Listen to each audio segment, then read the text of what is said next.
Hi y'all, Jamie for Pixi Dust Designs. Today we're using the fancy box die set. This is a very large die set that creates the bottom of the box, this top piece of the box, and the decorative piece of a bow and the inner platform. Then you have the second piece of this die set, which does the actual bottom of the box, the platform base, and the bow decorative pieces, as well as the inner layer pieces. I'm going to couple this with the My Bestie die set as well. I first cut out the base layers of my box. So all of those base layer pieces that I showed, I'm cutting that out of a fun bright green cardstock. And then the inner layers, the decorative piece layers, I cut out of pattern paper. I'm using liquid adhesive to just adhere all of the pattern pieces into the base layer where it is kind of embossed. There's these debossed, I should say, lines there that really guide you. And you just have this real nice thin border around each of these different layers. Once we have all of that together, we can then fold back along the debossed edges of our box. We can fold all of these little flaps back. So I do this first just so I know exactly which way everything is going to fold before we actually start putting our box together. Then starting with the bottom of the box, you can see kind of how this all comes together. And there's this little kind of tail at the bottom, and then this nice little straight flap that you're gonna want at the top. This other bottom piece goes and fits snugly into the bottom base piece of the box. So I put a little bit of liquid adhesive on the side of each of the tabs, and then I'm going to kind of push that in and make sure the edges are really aligned. So this took, I know it's a little hard to see, but I kind of pinch it together, but I'm also making sure right there that those lines are not like one end isn't sticking out further than the other. It's really flush. I used tweezers. I thought it was best because I needed almost like an additional hand. So I used tweezers to kind of hold that one side together while I focused on this other side. And then I moved my tweezers over to hold this other side as well. Just make sure that you really give your glue enough time to set. You could use double-sided adhesive here if you wanted, but because I wanted my little edges to be extremely straight and it together, sorry, go off screen here a little bit, but because I wanted that to be really lined up, I wanted the wiggle room of the liquid adhesive. And I put this aside to give it really some time to dry before tucking that bottom tail flap in. For the top of the box flaps, I did decide to use double-sided adhesive. So I put a piece on each of the sides, and then I actually burnished that down before removing the release paper. I wanted to make sure that it was really good and adhered, so that way when we fold this in, it sticks together really well. So I flip the box kind of over where the inside is facing me. Those flaps kind of fold up, those other ones fold in, and where I have that double-sided adhesive, I'm just lining those up really good and making sure that I press that down. I did use my bone folder to really kind of burnish that to make sure that it was stuck really good. So we have our bottom and our top box completed. The glue on the bottom is dry, so this is the tail piece of the bottom of the box that I'm going to tuck in to the bottom, and it kind of goes underneath that other piece, as you can see. Now, I did have to kind of finagle this a little bit, and I found it easier to then go from the inside and make sure that that tail flap really came through and this sits down nicely, and that's what the bottom looks like. Before doing anything additional, I want to get the platform into the bottom piece of the box. So I'm taking the base, the platform base, and I'm just folding in all of those edges. There's just 4 of them. So you can see it makes a square with a circle on the top, and that fits really nicely inside the box.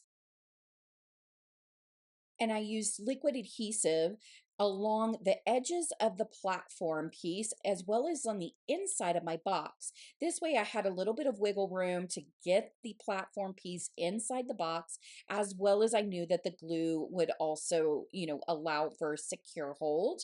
And it just seemed easier than trying to deal with double-sided tape on this piece.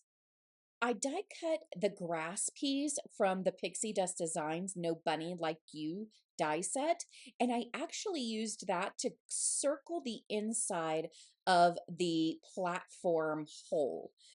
I then die cut and inked a whole bunch of little flowers and also finished them off with a little bit of glitter drops. This is what we are actually going to put inside of our box. So the hole that gets cut into the base platform, you have this leftover circle. So I decided to use this to create kind of the inner base inside this hole of where our flowers are going to be blooming from. So I took a pokey tool and I created a bunch of holes just kind of around like a little cluster on the inside of this, circle piece, that was left over from cutting out the platform base that is inside the bottom of the box. This is where our flowers are going to go. So I kind of push one of the stems through, and then to kind of hold it there in place, I use a little bit of liquid adhesive on the back, and then I kind of bend the stem and let it dry. This allows my flower to stand up, but then it's also secured to this circle base piece. I do this with all of the flowers before adding glue on the inner part of the circle where those kind of, grassy knoll is that we created. And then I'm going to allow it to just kind of set there. It was a little finicky to get in there, but once I got it in, I kind of let it set there for that glue to dry. I used my tweezers to kind of help pinch it and hold it together. And here's where you can see how this is kind of coming together and looking.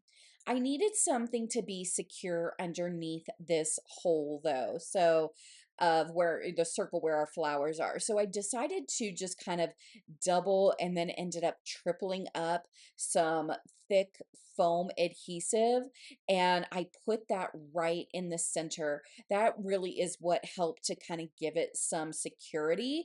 And then our flowers also on the very bottom were even more secure with them being glued in. I did a little bit of flower arranging just to make sure that they were kind of going the way I wanted.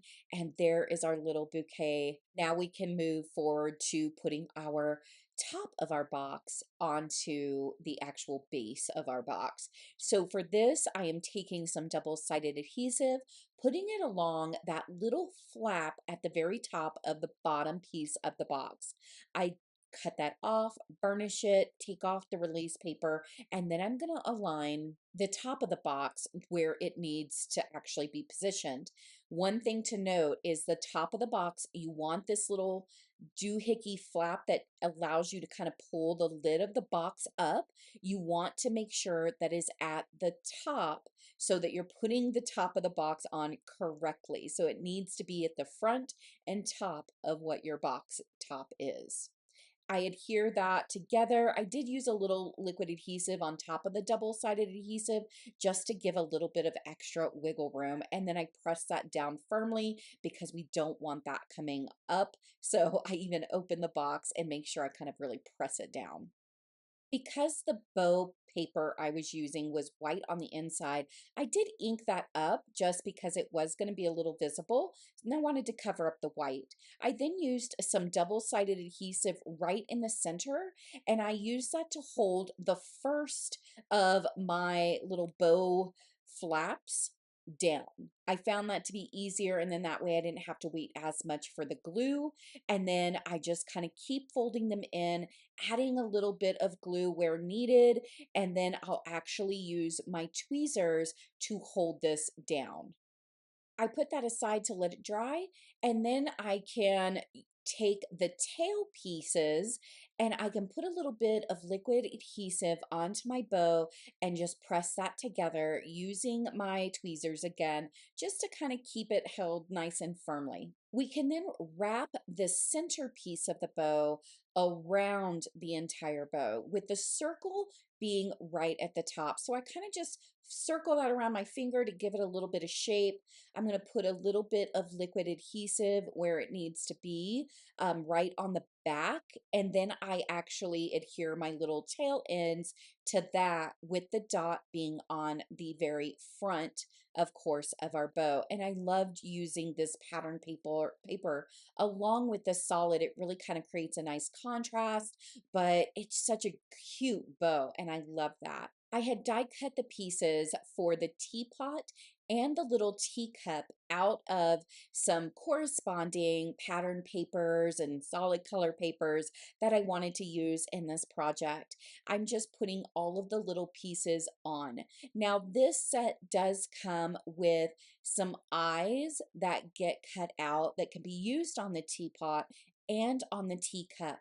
I'm not actually using those in this project today, but it does make a very cute face on both of these little elements, and it's a really great way to step this up and create a little bit of extra fun. If you have not already, I suggest you maybe review some of the other videos that Pixi Dust Designs have of designers making this fancy box, and you'll be able to see some of those design elements. As you can see in my tray, and what I'm doing here on my work surface is I have the pattern paper of the actual teapot, and then I used the corresponding colors of the bows in that cardstock for the other elements to kind of create a good solid piece. So the very top of the lid and that edging of the lid, the handle of the teapot, and the spout of the teapot.